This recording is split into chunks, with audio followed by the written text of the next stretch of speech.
what's going on, everybody? This is PVD Horror. I'm Dave. I'm joined here with my co-host Brandon, and today we have a very special guest for us. We have author and actor Karyn Parsons, who many of you may know as Hilary Banks from the iconic Fresh Prince of Bel-Air.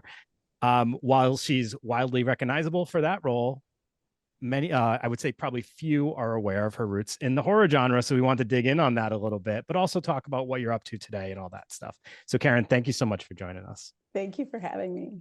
Absolutely. So Karyn, you started acting at a young age. What inspired you to get into this field?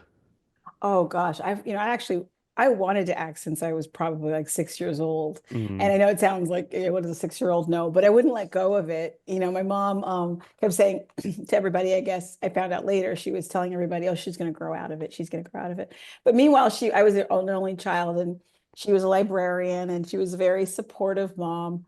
When I got older, I mean, I'd go to recitals. I did dance recitals and things like that. And she would mm, help make the costumes and attended every recital. And when I got older and I got into acting, I was in some classes here and there. When I got into workshops when I was a teenager and it started to cost money, mm. um, it didn't occur to me as a kid. It didn't really occur to me that, you think your parents just do everything. It's not until I was a parent that I realized, man, she was shelling out for those classes. Yeah. She was driving me across town whenever they would change locations. Um, yeah, I mean, I took the bus a lot, but she took me around a lot and was very, very supportive. So I wanted to do it since I was really little. And it just, like I said, it just grew over time. And I would watch other actors like Jodie Foster. I had to see everything that Jodie Foster was in, including, which I'm sure you guys know, the little girl who lives down the lane. Yep. Yeah. Do you? Yep. Yes. Oh, okay. Yeah. A lot of people don't know that movie, but I know you guys will. But I had to see everything Jodie Foster was in because she was a kid, and I was a Mm, kid, and I wanted to do that, and it just grew. And the closer I got to understanding the craft, the more I liked it. Like, went from classes to workshops with adults, and reading Stanislavski and Uta Hagen. And as I was doing that, it made me just like it more. mm. And I just dug deeper and deeper in. And then fortunately one day, a theatrical agent visited our acting workshop and saw me do a scene from Sybil that happened to go really well, because that could go one of two ways. And it happened to go really well. And ended up being interested in representing me. So That's were cool. you playing a character with multiple personalities? Were you playing Yes, Sybil herself? I was Yeah. playing Sybil. Yeah, I wasn't the psychiatrist watching. I was actually Right. the one, That must have been the challenging. whirling dervish. Yeah, it was really funny about it. I mean, we at that point the workshop moved around, and I remember we were in a space that was used sometimes for kids after school programs, sometimes as a church. It was this building that was used for all of multifunctional kind of. I always thought of it was a church building, but it was just a multifunctional thing, I think, with the big double doors, like a barn type of Mm, structure. okay. And I remember at the end of the scene, like not planned at all, just really feeling the moment. I ended up running off of the stuff out of the scene and out of the doors down the street, but it A little worked. I mean, impromptu. it Yeah. was, it You was, sold it. it was completely, I was just in it and I just kept going with it. And, but I ended up getting an agent out of that moment. There you go. There you go. Strangely. That's awesome. So we were just talking about it before we started the interview about, this probably being your first horror podcast, but like a lot of like non-horror fans, they might know you from other projects, but for us, we're deep rooted and we know you from the 1988 supernatural horror film Death Spa, which they what marked your film debut. How did you Yeah. become involved in that project? Oh, I mean, I had just got an agent, and I wasn't a member of SAG yet, of Screen Actors Guild, of any union. And well, that's the union mainly. I mean, there's AFTRA as well. But I got, it came along this audition. It seemed ridiculous that to be, oh, a horror film, really? But it was a legit movie. And I would get if I got it, I would be what they call Taft-Hartley'd, which means that the film would pay for me to be inducted into Screen Actors Guild. Oh, okay. Okay. And everyone needs that. You need something that's Yeah. going to Taft-Hartley. There's going to put you into pay those initial dues or whatever. I don't know if it's paying dues. I forgot how it works exactly, but they have to kind of push you into the union, and a job that is a union job. And basically they're saying they need you. And so that you get the job. And so everyone's always very excited about what the job that's going to Taft-Hartley you, or you're going to get your SAG membership. And so mine was Death Spa. And, and yeah, it was an interesting experience. Sure. Michael Fischer, the director, was a very, very funny, interesting Austrian man. He passed away a few years ago. And just a lovely man. But man, and he just was always just kind of like smiling about the film. Like I don't know if it was ironic or not to him. I don't know. Had to be, right? I mean, but it was not an expected experience, but I got a lot out of that experience. A lot out of it. That's cool. Yeah. When you were looking at the script and all that stuff, did you have any feelings about, like, this movie has like a ton of nudity and like some crazy kills? Did any of that stuff, like, were you like hesitant, or was it like, no, I think this is going to be a good stepping stone for me to get involved in acting more? So kind of how did you approach it? I think I really thought I'm going to get my SAG, I'm going to get into Screen Actors Guild. I mean, so much of it was that I didn't have to be nude. I was nothing on my side that was that compromising. I just was going to be in this film that might be like, it might be a really bad horror film. And that was kind of it. But it was kind of fun. My part is this kind of Tweedledee and Tweedledum, part. And with two girls for people who don't know, two girls that have like a mad crush on the owner of the gym. And so we're just these two little geeky little kids running around chasing after him.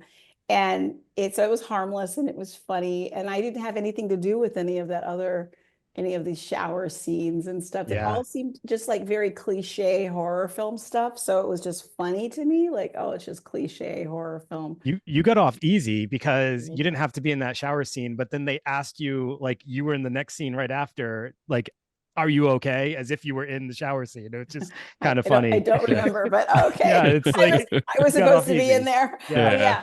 I mean, yeah, that was kind of tasteful. They didn't ask, Brooke and whatever to be in there taking their tops off when they're not doing anything else in the movie, hardly. We were in the dance class, which was, so you see us like jeté through. But, did you have to like train for that or practice for that? The thing is, I did dance at the time. Okay. I was that was what I would do for work. As I would work at dance studios, I would work as receptionist at dance studios. I did it at like, I think 3 different studios in order to get free classes, because that's what I wanted to do, is I wanted to dance. I mean, all the time. I was always in class. And so I knew some of the dance people because they were instructors where I worked.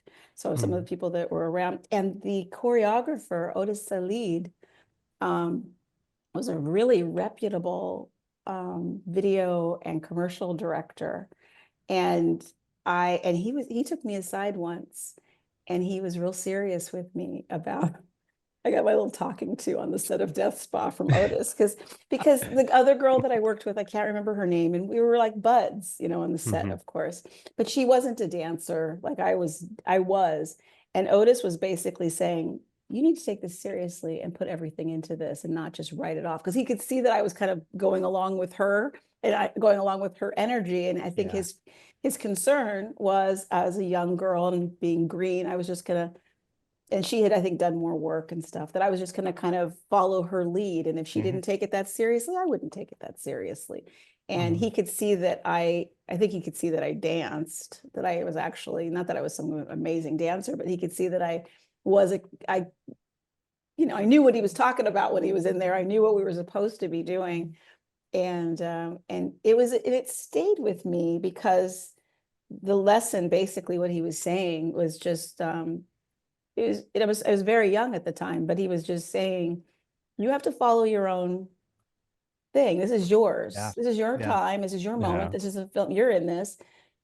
And it's easy because I'm just not that I was fresh out of high school, but I was still young, a teenager, and he was saying, you don't follow the crowd. You follow your own thing, and things can happen for you. Good things can happen for you. And so I tried to like straighten up and button up and pay attention Yeah. and do my job the best I could.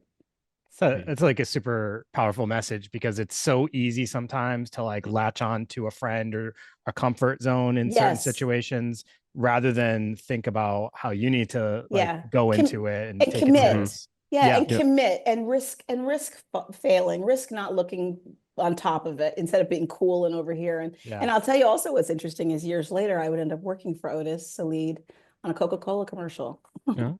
I did a Coca-Cola commercial. Don Cool. Cheadle, I met Don Cheadle on that commercial. Really?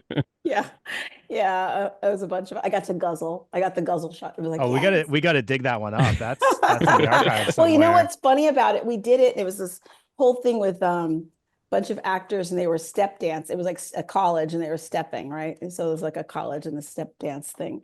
And we're all excited watching them, doing their thing. And then I give my Coke and I guzzle my Coke. And so I felt really good that I accomplished. I got the guzzle shot. But then we finished early. And so there was a room with a Coca-Cola machine, a big, tall Coca-Cola machine. And we had extra time. And so Otis turned the lights out in the room and he had everyone just dance individually in front of the machine. Yeah. And so there was these silhouettes of people dancing. That you can find. I found it before. But because it was this little extra thing everyone was just doing, I was like, oh, it was just, they were all guys and myself and one other girl, Deidre Lang, she was one of the fly girls on In Living Color. Okay. And Deidre was a great dancer. So Deidre danced and Dawn danced and everyone's doing their little individual dance. And I sat it out. And don't you know, they played the commercial of me guzzling, I think twice. And they played that all the time. So that's the one that okay. everyone got paid for. Yep. Yeah. Everyone that did that got paid. Yeah. And that would have been a good time maybe to like go along with everybody else, actually. Right? Yes, exactly. That advice backfired later in life, but at first it was really good advice. I think it was still the same advice, which was just like, don't worry about looking foolish or just step out. Because I think that's what held me back was being afraid, like, so these guys are all dancers. They're all like, she's a really good dancer. Yeah. I don't need to do this and make a fool out of myself. But meanwhile, I should have. I mean, I can definitely understand the hesitancy. She's fly girl status. So, I mean, that's pretty up there. Yeah. So, Karyn, taking on the role of Brooke, were there any horror films that you had to watch to get like for research to kind of like I wasn't to prepare. Yeah. To prepare, get yourself ready. I had to really get into character of Brooke. No, I think my big thing was, it came time to, you're committing to this character, to what she is. I didn't think it through that. It wasn't that far of a reach either. I think it was fun to play this girl. It was easy to recognize her. And, but I will tell you when I died, do we know how I died? Does anybody know how I died? So in the film, I don't know if there's an uncut version, but in the film, like that's, for the Blu-ray and everything, it doesn't show your death scene. No, I didn't have it. You know what happened? All we did for my death scene is I remember I was sitting behind the actor's Michael, what was his name? I forgot the lead's name. I was sitting with Michael. Yeah, I can't remember. Michael. Yeah. I was sitting behind his desk, kind of waiting for him. I was waiting. I knew he was going to come in, and I was sitting behind his desk or something. And I turn and I look, and something starts coming toward me because I have the camera coming toward me, and I just scream. And I screamed so loud I broke the mic. Okay. Which on a horror film, I'm like, really? I mean, what kind of cheap mic was that? Yeah. But it was never said how. And then I would think I was supposed to like float by or something. I think I might be like float by later. I've seen the film. It's been a while. I don't Yeah. remember how that was conveyed. I remember actually I watched it. I think I watched it last. I watched it with Michael, I think. Anyway, the director Yeah. at some Okay. point. But like I said, and I just don't know what his thoughts were on it, whether he's, I didn't want to say like this is ridiculous, right? Right? I will say No. like the kills are pretty uneven. Like some are really really gory, and then some are Mhm. like so. It's Well, like the machines, like the yeah, Yeah. little blasts of blood from the sides. Yeah, Yep. yeah. No, but it's pretty cool because, like a lot of films in the 80s, I think it comes off, cheesy in the moment, but from myself and Mhm. Dave, like we're big fans of like cheesy horror, you know what I mean? And Right. that definitely holds up till this day. And what was it? A lot of other films, I know they kind of like had taken inspiration from that film. I think there's a scene in like Final Destination too. Like, Oh my so God. like people like That's actors and crazy. directors like and writers, they're big fans of like that old those old films and kind of like go back and like touch on it. So That's it's so pretty the cool. the crazy. tanning booth scene. Yeah. Yeah, that makes What's Yep. So sense. oh, is a tanning booth scene? That sounds familiar. yeah. Oh So I yeah. think Final Destination had touched on that and had taken that. Yeah. They ripped off, not touched on, they Yeah, ripped it See? off. They just stole it. influenced, Yeah. influence. Influence. That's a nice way of putting it. I Karen, also, I was you're just gonna say that. Did you guys know Vanessa Bell Calloway in that? There's also an actress, Vanessa Bell Calloway. She's a major actress. Oh, okay. Yeah. She Yep. does and I remember in Vanessa, that's kind of whenever we would bump into each other, it's like, hey, like it's like that's our little connection is that we were both in Death Squad yeah. together. Like, Yeah. Her death scene was crazy. oh, really? Oh gosh, I have to go Yeah. back and see it. Did she get through the neck or something? Yeah. Yep. Oh yeah, yeah. All right, that actress. Yes, yeah, she Yep. did have a cool one. And what you will you proudly tell people, hey, I was in Death Spa if like the timing feels right, or is it something that like you Yes. hold on No, I to? don't hide. Oh no, Yeah, I'll Yeah. tell people. I don't hide it. I always say I have my first film was a horror film. We've all got one in our yeah, pocket Yep. someplace, right? And no, I think it's cool. I mean, at the time, you wonder like, is it, and times have Mhm. changed, Yeah.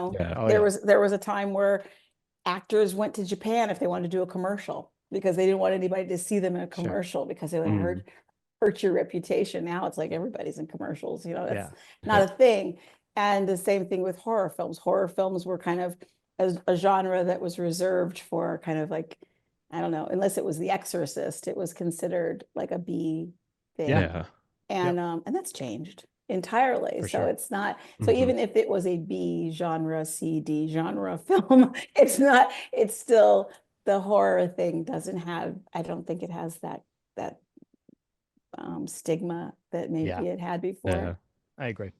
Yeah, it's cool now because, like a lot of actors have come up with horror films and they would try to tuck it away and hide it. You know what I mean? Like, Yeah. oh no, I no. I think Kevin Bacon was a little bit like that. And then, Oh yeah. yeah, and then as the years gone by and everybody appreciated it, it's like I think he'd grown into it. Oh, he's leaning Yes. into it Yeah, he lately. just So he loves yeah, it now. Yeah. yeah, Yeah, because like I said, things change and people's attitudes toward all of this stuff has changed. So Yeah. yeah. yeah.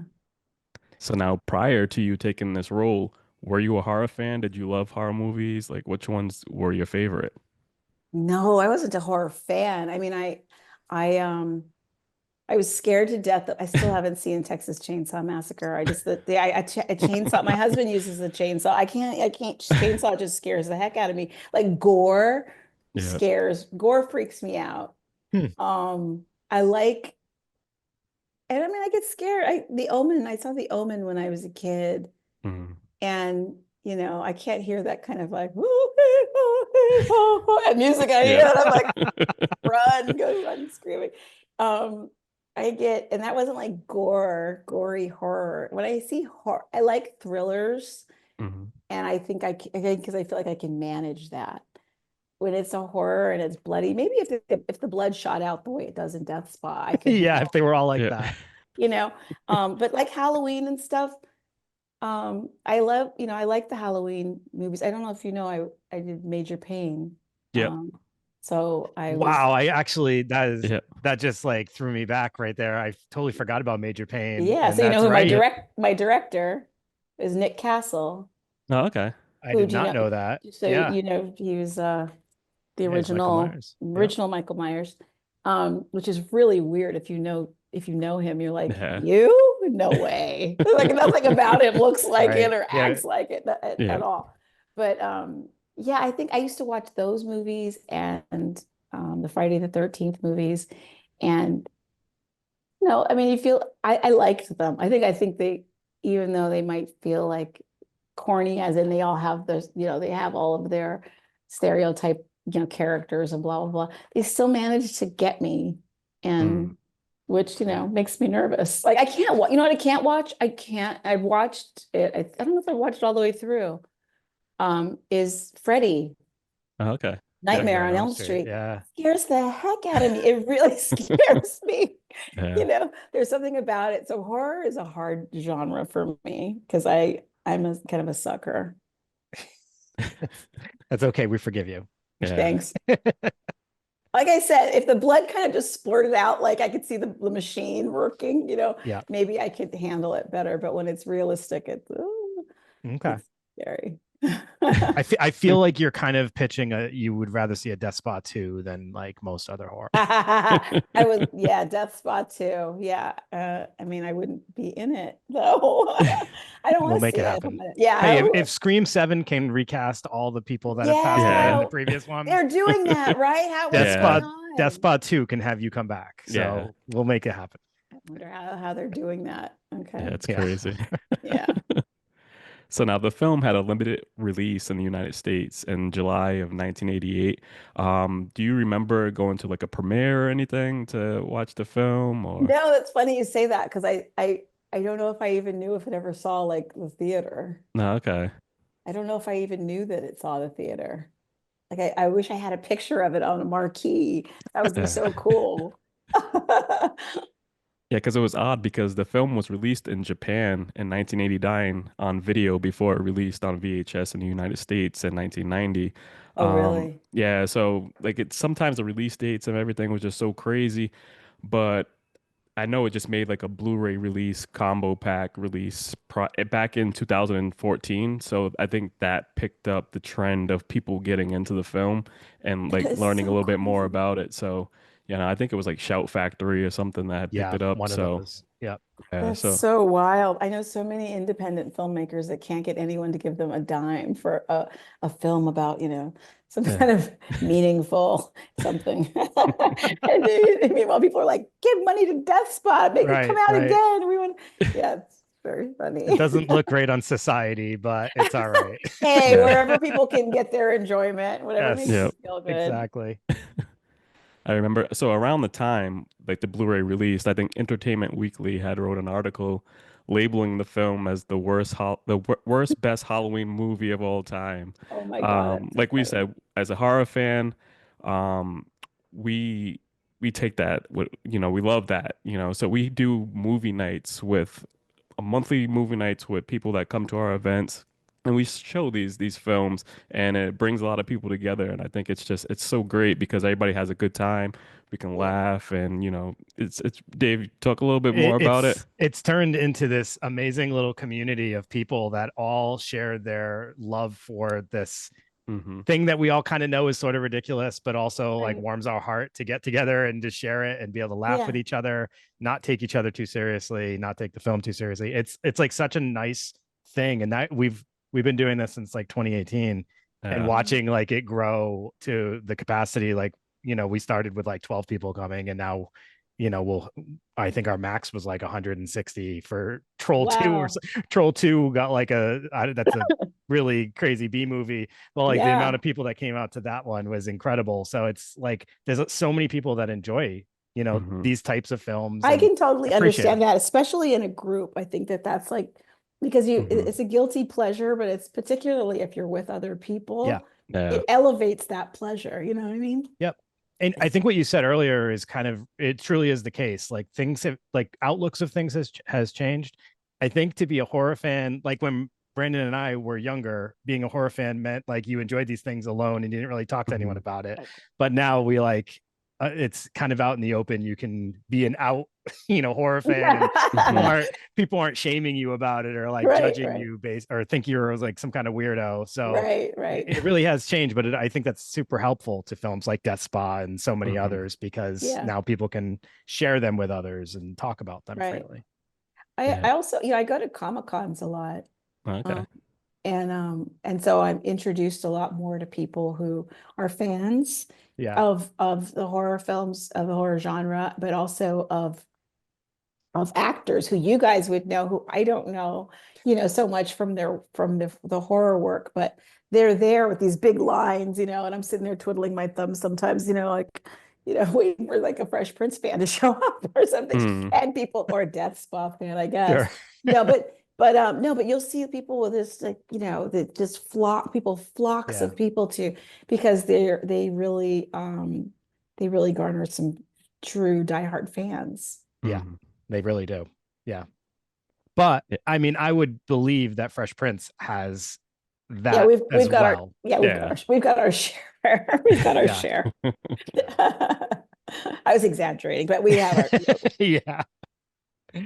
Karen, it's so crazy because when we share like, our love for horror, it's Mhm. like so funny because when me and Dave share our stories, like our grandmothers are the ones that, would watch these films with us. And so when we Oh tell my people gosh. that, they would sit there and like, your grandmother loved horror films? Yeah. We're like, yeah, That's so so great. I mean, I think it's really interesting. It says a lot about the genre. I mean, it's a genre hmm that's been around and it's lasted, and if you've got your grandmothers that are having fun sharing it with you, not feeling hmm like, I mean, how old were you when you were watching with them?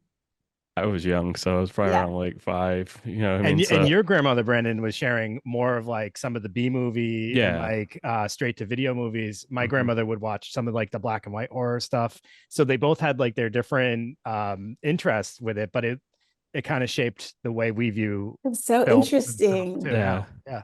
Yeah, it says a lot. I mean, like I said, it's a genre that's been around for a long time, and it's stronger, I think, than ever, probably right now. Yeah. Yeah. So it says a lot about an outlet that we respond to as a society, and we need, I guess, Yeah. hmm right? It's interesting. It's cathartic. It's Yeah, yeah, it's a lot of things for people. So yeah, it's yeah, cool. yeah. It is. Um, so transitioning over to Fresh Prince a little bit. Yeah, yeah. Um, Less bloody. less bloody, I guess. Before we actually get into the Fresh Prince, I just have to ask a quick question. What is it like with that reboot that they've done? And have people like come and did people feel like they need to share their opinions about it with you and Oh, all yeah. that stuff? Yeah. People definitely always want to know what I think and tell me what they think. And it's like it's all the way one way or the other. Either it's I refuse to watch it. It's not the same show. It's not, I will never watch it Mm. again. I'll never watch that show. Or it's, I love it. I think it's great. It's really, whatever.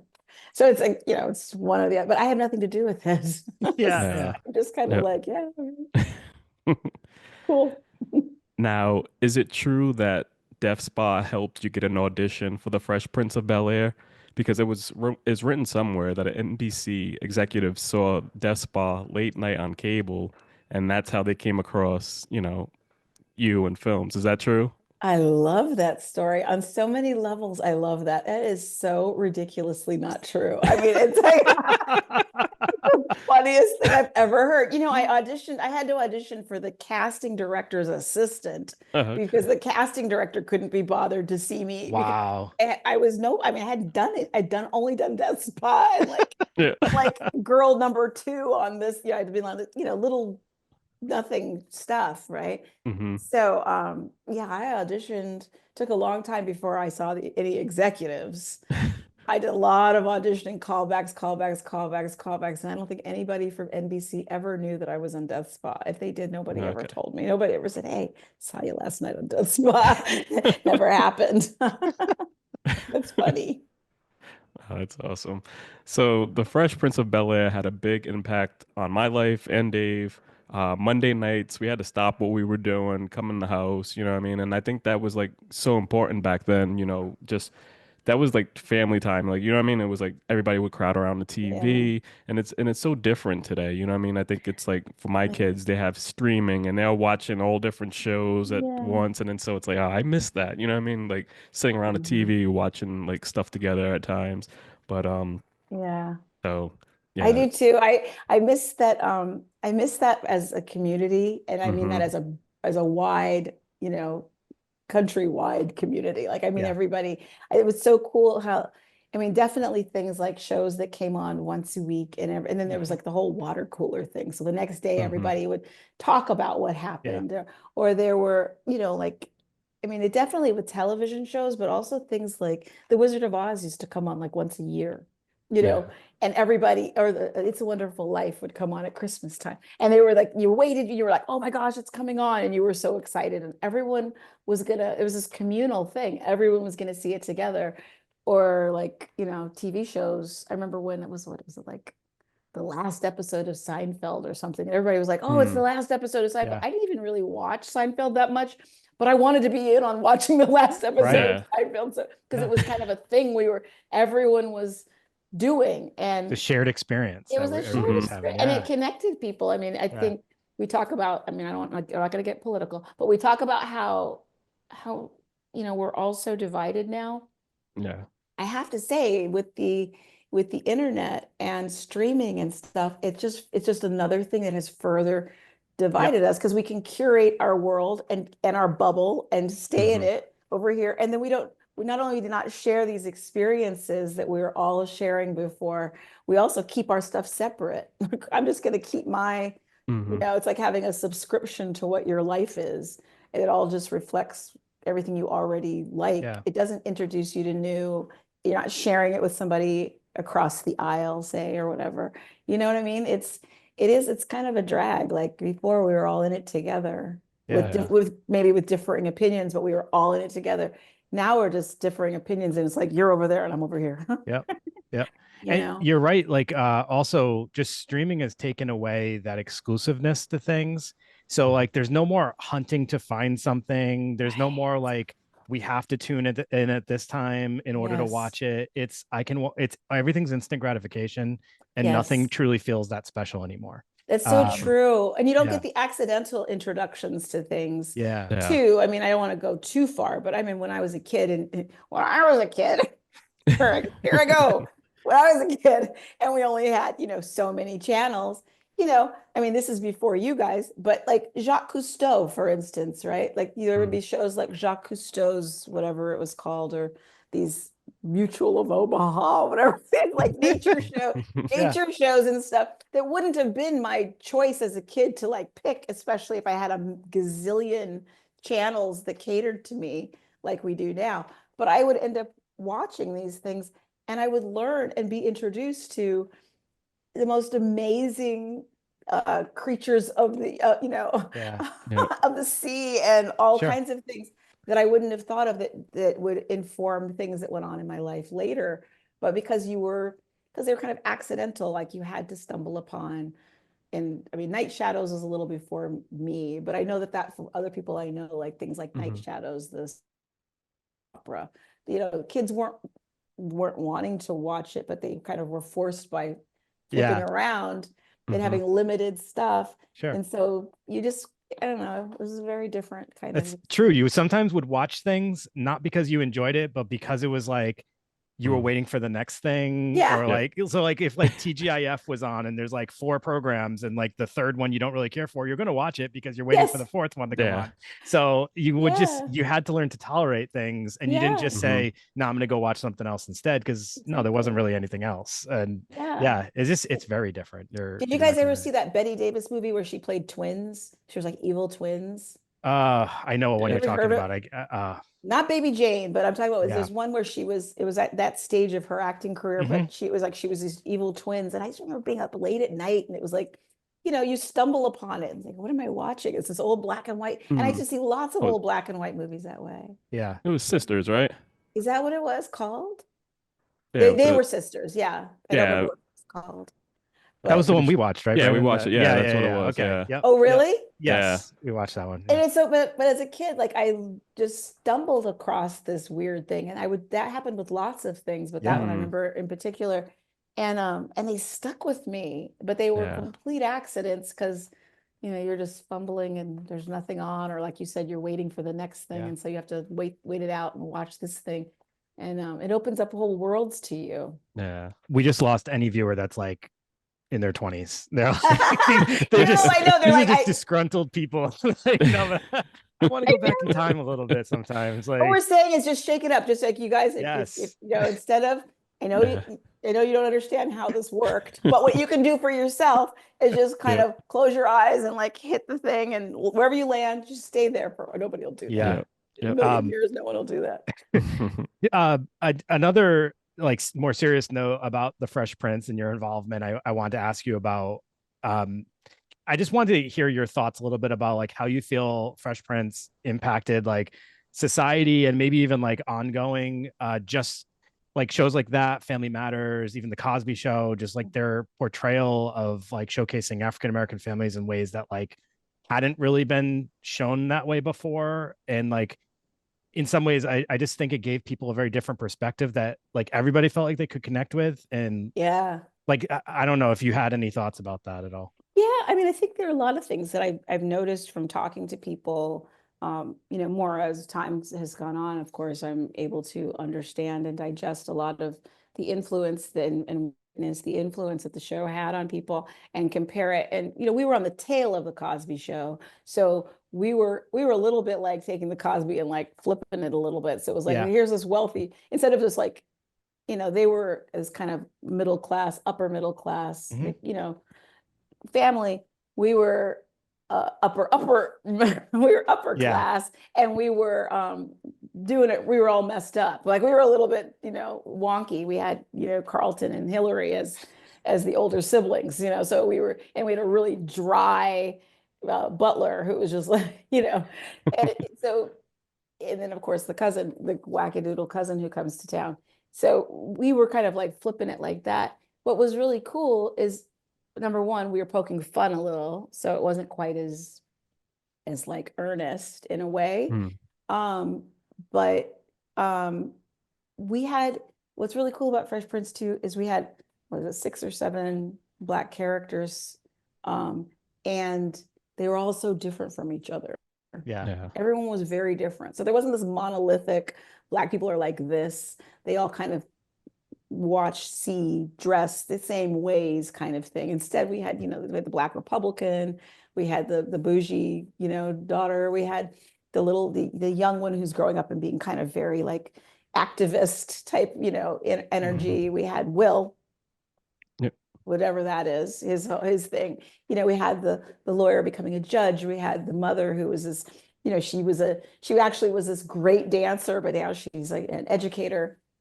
And we had, of course, Jeffrey the butler, who's British, who's Yeah. Yep. British. A lot Yeah. of people, are surprised to find out that no, he is British. Yeah. Mhm. He wasn't just doing an accent. No, Yeah. he's back in England right now. Um, but I think it was really great for all audiences, and I know it was definitely great for Black audiences because they were like, Mhm. yay! I don't have to be this one thing that agrees with this whole thing. I can, it's acknowledged that I don't even have to be any of them. It's just by them all being so different, it acknowledges that we are all so different. And I Yeah. think that was refreshing. It doesn't seem like such a big deal these days, but at the time, I think it was refreshing for people. And that was part of what worked really well in the show. Yeah. Absolutely. Yeah. Yeah, because definitely, it was for me, growing up in South Providence at the time, and it was like really bad back then. And so there would be like episodes that it would touch on, what I mean? Like there's a lot of like violence, gun violence and everything here. So, like the episode, like when Will was shot, what I mean? Like that played Mhm. like a big impact on me as a kid because it was just like that was normal to me seeing like, what I mean? Yes. Stuff like that happening. Yeah. And then it was just like to see on TV how a family would, deal with those things. You know what I mean? Yeah. So from a different standpoint for me. So I was just like, it always kind of like did that for me as a kid, kind of seeing how different families, Black families would kind of like take on, you know, the problems in the world, you know. Yeah, So that's good to hear. You know what, I think that's again talking about different genres and the value hmm that they have to us as a society, much like horror or something that we need somehow. I think that yeah, the sitcom is really underestimated as a really powerful Yeah. genre. I hmm underestimated it while I was on it. yeah, I Yeah. will admit, I've come to understand that that whole Trojan horse kind of um, thing that it has, which is, you know, we come in with all of this comedy and make you laugh. Ha ha, everything's hmm so silly, everything's so funny, and then release this Yeah. boom, you know, hit you totally in the solar Hmm. plexus with something real when you least expect it, when you're wide Yeah. open. I hmm think that that was a really great thing that the sitcom was capable of doing successfully, and Fresh Prince definitely did that quite a bit. You know, you're laughing, you're having a great time, you're just hmm loose with all of these people that you welcomed into your house, and then his dad, you know, abandons him again, yeah, you know, and yep, everybody's just like, ugh, and relating to it, and also feeling with the protagonist like Will, I think feeling like, you know, if he's going through this, because we can relate to him, and it's like he's so confident all the time, he's hmm so on top of it, and you know, if he's facing these challenges, then my facing it, it's like I can acknowledge it, it's real, and he's going to Yeah. get through it. I'm going to get through it. I think there was a lot of power in having using that genre that way and having him as a protagonist. yeah. Yeah.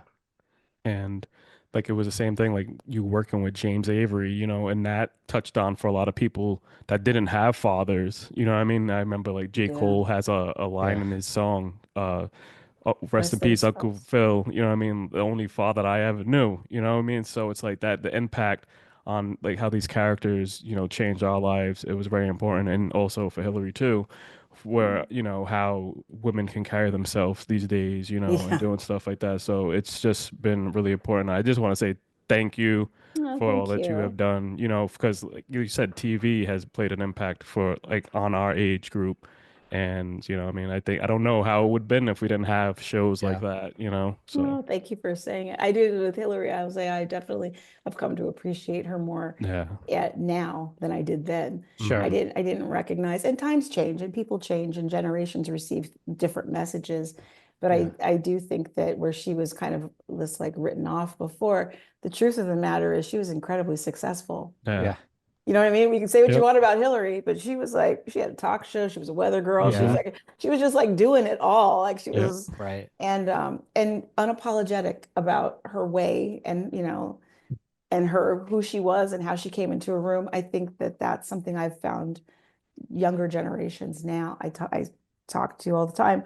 They have people have empowerment lunches and events that are like Hillary themed because of that representation of Sure. somebody who comes in and goes after what they want with that kind of authority.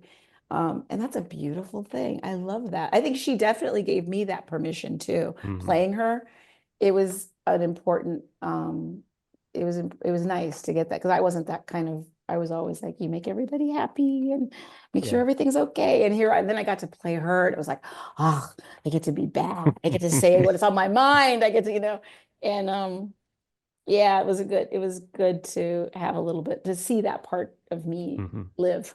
Yeah. I was thinking about what you were saying about sitcoms and like kind of their value. And I also think like sitcoms taught us so much about like empathy too, because Yes. hmm we we were able to view people in family styles that weren't our own, and we were able to feel so strongly about these other Yeah. people that were in situations sometimes that we would never be in. Like I'm Right. never going to live in like such a nice house and have some of the struggles Yeah. that were happening in that show or some of the other shows I was watching. But at the same time, you felt something. And Yes. hmm It's yeah, so important. I feel like that really did teach so much empathy and just kind of that ability to connect to people, whether you identified it like them or you didn't. It just Yeah. you felt the same. I agree with you. Connecting through our humanity, you hmm know, I think it was really important. Again, that goes back to that thing where everyone was watching it. Yeah. So, you know, all sorts of people were watching it because it was what was coming on Monday night at 8. So you Yep. everyone was watching it, and it forced that kind of empathy on people where now people don't, they can just watch what they want, or they can just watch White Lotus. Yeah, I was thinking about it too. You share something, some of your cast members on Fresh Prince share something with you too. There, a bunch of them were in horror films as well. So Mm. Alfonso Ribeiro was in what was it? Ticks. Was it Ticks? Ticks. Yep. And Yes. Joseph Marcel, Jeffrey. Uh-huh. He was in a movie that Last Exorcism of God or something like that. Right. I want to We Yep. had see that. That was recent, right? that was Yeah. 2021. We actually had that screener sent to us. We were able to talk to the director. And actually, when the director reached out to us, our selling point was that Joseph was in it. We're like, oh, I definitely want to watch that. So, Yeah. Yep. and then obviously Will Smith has been in a variety of like sci-fi and action thrillers and Yes. kind of Mhm. horror Yeah. adjacent films as well. So, Right. um, Oh, I like that horror adjacent. Got to use that. I want to ask is so obviously being on a show that blows up or being in any project that blows up the way Fresh Prince did, Uh-huh. it's a blessing, right? But Yeah. is it ever not a blessing like that Oh, people sure. can't view you other than Hillary Banks or they have a Oh, hard time sure. accepting other projects? Sure, absolutely. I mean, I think for Alfonso Ribeiro, I think that was the acting career kind of for him. I think he feels like, you know, that was it for him. I mean, he's Carlton to people, and that it, Yeah, Yeah. and it's a testament to what a great job he did. But at the same time, everyone's like, nope, that's Carlton. They don't want to see sure. him as anything else. They don't Mhm. want to give him a chance to be anything else. Like, 'cause it's, and I definitely had doors that would not open for me. I had more doors in life since the show open. So I'm more definitely more people, things opened for me. But while I was acting, because I'm not acting so much these days, I'm writing, but when I was acting, it was hard. I had people Mhm. say, no, no, no, we know what she does. No, no, no, we know what she does. And Oh, they don't even need you to try out to audition because they already think they know you. Yeah. Yeah, my agent couldn't get me in the door yeah, for parts that I was really right for, but you know, and also there I had another little patch of difficulty for a while because there for a long time there were very few Black leading men, right? Yep. And women weren't getting for a long period of time. Women were not getting. There weren't that many leads for women, let alone Black women leads. So Black women often, when you got a chance to act, it was when you got to be the significant other of the Black guy, sure. right? Mhm. So, what Black guy dominated film for a while? Will Smith. Nobody wants to Mm. see me kissing up on Will Smith. Yeah. Nobody wants to see me as his significant other. So those Yeah, were all off the table. yeah, Yep. yeah, So there was that. So there were some areas where it was problematic having been on the sure. show, but mostly it's, I mean, I honestly, come on, the show's been, it may have affected some of my acting stuff, but it's been a blessing. It was great. Yeah, yeah, Yeah. good. That's awesome. So Dave and myself for years have worked with children. We have years of experience. We find it really cool and highly important that you're providing like support to schools around the country. What pushed you into this direction to, make this change, this transition Oh, well, from thank you. acting? Thank you. No, my mother was a librarian. I think I mentioned that earlier. Mhm. My mother was a librarian, and even after, I mean, I grew up with her as a librarian. I spent, countless hours in the library as my babysitter. Mm. And then as an adult, my mom, still working in the library, would call me from time to time and share stories that she found at the Black Resource Center, where she was archiving different information and photos and things. And she told me the story one day about Henry Box Brown, an enslaved man who literally mailed himself to his freedom in a box. He was in Virginia and he had a box built. He got in and they helped him. They nailed it shut, put postage on it, and sent him from Virginia to Pennsylvania, to Philadelphia, Pennsylvania. And Wow. when he arrived across state lines where there wasn't slavery and he had survived in this box, Mm. he was free. And he spent the rest of his life telling this story. And yet I had never heard it. And I just thought it was the most remarkable story. And my friends hadn't heard it. My mom hadn't heard it. And so that story would ultimately be the impetus for my organization, Sweet Blackberry. That would be the Okay. first story that I would tell. That was the story that got me moving because I wanted to share it with kids. I wanted kids um, to not only know about his story, which was important because I felt like it was being lost, but also I wanted kids to recognize that obstacles can be opportunities to do great things. and to really triumph over incredible odds, and that we have that capability. And so the stories of Sweet Blackberry, they're little known stories about Black people in history and events that you don't hear about so much. Our history books tell us a handful of stories, Yep. incredible people, incredible stories, but there are so many more. And I do think that it's that when you only tell a few, there's also this message that you're receiving that only a few special Black people come along, once in a while. Like, Yeah. oh, Barack Obama is one of the special Black people. Oh, Maya Angelou is one of the special Black people. You know what I mean? You get these, that's the subliminal message that you get, is that Black people aren't really doing great things. And that's equally as detrimental, I think, So I think it's really important for all children to understand the truth of the matter, but also to recognize their history. These are American stories. I know we have a nice little short little February month that we dedicate to Black history, but we need to start moving that into just our regular curriculum. The truth is you can call it Black history, but all of those stories are American history stories. Everyone should be learning them. They shouldn't be something that only Black people are. It's like that's our history. It's over here for 28 days. Like, what are we doing? This is, I want all the kids to know about this history and be inspired by these people, and recognize also that a lot of these people overcame incredible difficulty and were so determined to break through and do the things that they did because of racism, because of, enslavement, because of, Jim Crow, whatever. But those things don't define the people. It's that they overcame these things, and kids can identify with that in themselves. I want them to see, like, you're capable. Yes, that, something might be blocking you, but figure out how to go around it, over it, under it, move it, to get to the other side. And so with these stories, I want to impart that wisdom onto children. I want them to understand that about themselves, that they can persevere and they can have the same kind of triumph. And so that's what these stories, they're about real people and their accomplishments. Yeah. But ultimately, that's a message I really want to drive home. That's great. That's awesome. Yeah.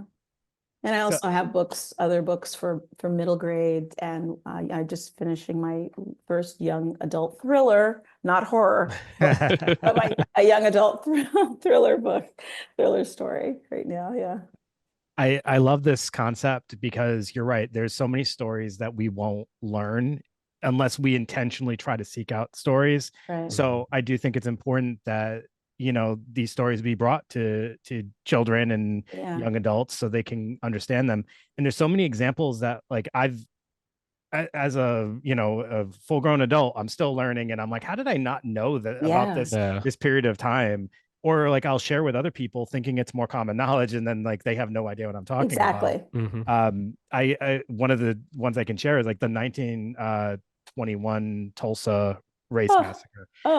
The idea that there was this community in Tulsa that was a African American thriving community. There was all these businesses, and it just got torn down. It just got completely desecrated, and it was all out of fear and, kind of not wanting to see other people thrive. Yes. And I never heard about that until somebody mentioned it to me, and I looked into it, and I'm like, wow, how is this never taught? Exactly. And they tried to reframe it, and they did try to reframe it as riots and stuff like that. And it's not the truth. I mean, it was they set out to annihilate and flatten them, and they did. I was in Tulsa, and I went to the museum where they have it. They show so much about it. And oh my gosh, it's just devastating how methodical it was too. And people were just living their life. They weren't bugging anybody, and they were thriving, but that was not okay. And I think that that's important for us to see that and understand. That's not, I know there's a lot of, like, book banning and stuff going on, but it's important for us to understand history like that. That shouldn't be hidden, because it informs a lot. It helps us with context of situations that we find ourselves in. Everyone should be privy to this information, right? Absolutely. So, Absolutely. Your story, clouds over California. It's Yeah. one of your latest titles, I believe. Yeah. It's about this young girl and kind of like her experiences growing up in the 70s, dealing with like family dynamics, and there's some societal themes going on, such as like the Black Panther movement's kind of happening, and she has a family member that's um, kind of drawn to that. And it just sounds like a very personal story. So I was kind of interested to Yeah. hear like Yeah, it was inspired by my childhood. inspired. Yeah. Yeah, and you know what's so funny is I'll just tell you really quickly what it's about a little bit is that her cousin comes from her teenage cousin comes from back east to live with them in Southern California because her cousin's getting into trouble back there. And when I wrote it, I didn't realize until a kid pointed it out at something like, isn't that the Fresh Prince? I was like, oh shoot, I didn't mean that. It's just inspired by my cousin came to live with us when I was a kid Okay. from Boston Yeah. to Southern California to Santa Monica and came and sit because she was getting into trouble. These cousins, these East Coast cousins. Yeah. And so she came and stayed with us. But also it's in the 70s. I said it in the 70s. The timelines aren't perfect with my growing up at all, of course, and not everything is exact to my childhood, but it's during the women's liberation movement. And it's like, my mom is very much like Stevie, the main character's mom, who's someone who's kind of like a Donna Reed, good, wife and mommy and everything she's supposed. She's this kind of old-fashioned woman in the household doing her role, and yet the world is changing, and women are fighting for their rights, and they're getting their rights, and they're burning their bras, and it's like the whole everything is going.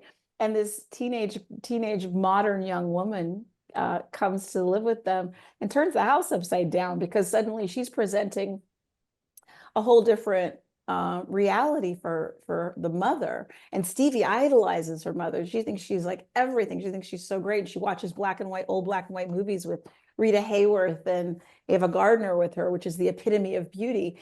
And this cousin comes along and it's like, well, here's Shaka Khan, and here's Cleopatra Jones. You want to see some beauty? You want to see some kick butt beauty? And she sees these women who have big hair like her and look like her, and they're beautiful. And she's kind of turns everything on its head, and the mother too. Also, the mother's like being encouraged to not wear her wig and wear your natural hair, and what's and it's just she just flips things, and the father is very much like, hey, what's going on? Like everything's okay. Yeah. All right. What's all this commotion? So it just turns everything upside down. And she does introduce her as well, ultimately, to the Black Panther movement. And I wanted to have an opportunity to pull some of the information about that into the story, just because I think my whole life they were completely villainized. Yes. You grew up and they were just. And even in the book, I've got, the aunt and the mother, they're saying, oh, they're troublemakers, they're out there with guns, and they were a frightening presence for a lot of people, and we were all told through propaganda and everything that they were just bad, and that they were just militant. And the truth of the matter is that the breakfast programs that schools use today came from the Black Panthers introducing. I think at one point in time I read something like they were feeding like 20,000 children breakfast throughout the different communities that they were running their breakfast program. Nobody ever talks about that. Nobody ever talks about that. I mean, they ended up adopting that same principle and idea, adopting that program. The whole idea was to protect the community and uplift the community and do what we can, because they're not getting it. The community is not getting it. So we're going to do what we can to help our community. And we're also going to protect them. And that's where they had guns, because if it's our right to be able to carry this, well, we're going to protect our community too. But of course, that was easily spun as something else. And my whole life, my whole growing up, that's what it was.